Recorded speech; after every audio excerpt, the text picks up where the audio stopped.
Absolutely. And a few that come to mind.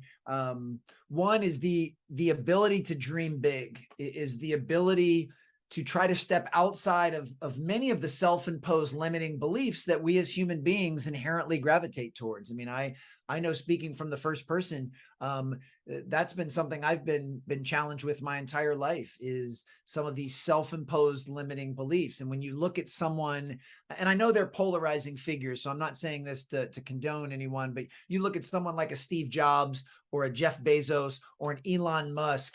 I mean, what part of what makes them so remarkable is they don't believe there is any limit to what they're capable of doing, any limit to the change that they can create. And that I think is kind of a prerequisite. I've also noticed that high performers, whether in basketball or business, have a strong respect for the fundamentals. They understand the importance of the basics and getting the basics right. I mean, at the foundation level of a business is you offer more in value than you ask for in payment. You over deliver on the product or service that you have to offer. You've found a problem where there's a need for what it is that you've created, and you found a way to solve that problem for that specific group. I mean, these are basic fundamentals of business. And the best understand that, and they don't try to skip those steps. They realize that's the foundation to which everything else is built. Similar to what I was mentioning before about the ability to dream big, it's also been my experience that the elite in basketball or business, they do a beautiful job of blending confidence with humility.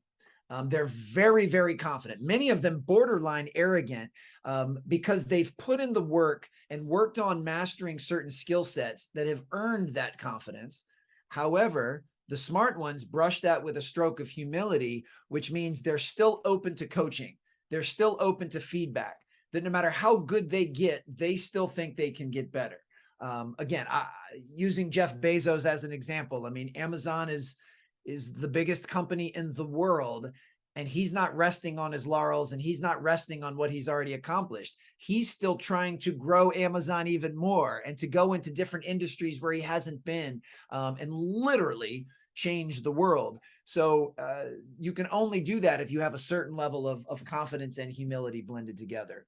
And the last thing that I'll say unites high performers, whether basketball or business, is they are crystal clear on their North Star. They know what their goal is. They know what their mission is. They know what their vision is, but they don't spend a lot of time focused on that. They spend much more time focused on the process.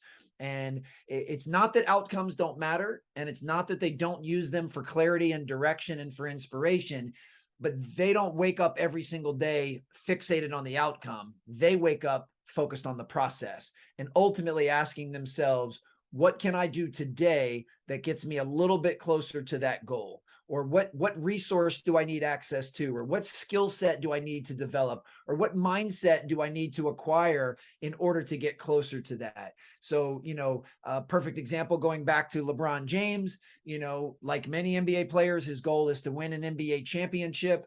But he doesn't, wake up every morning just thinking NBA championship. He says, what do I need to do today to inch myself a little bit closer and our team a little bit closer to accomplishing that goal? And when you can learn to somewhat untether from external goals and metrics and focus on the day-to-day process, behaviors and micro skills, you have a much better chance of actually making that happen.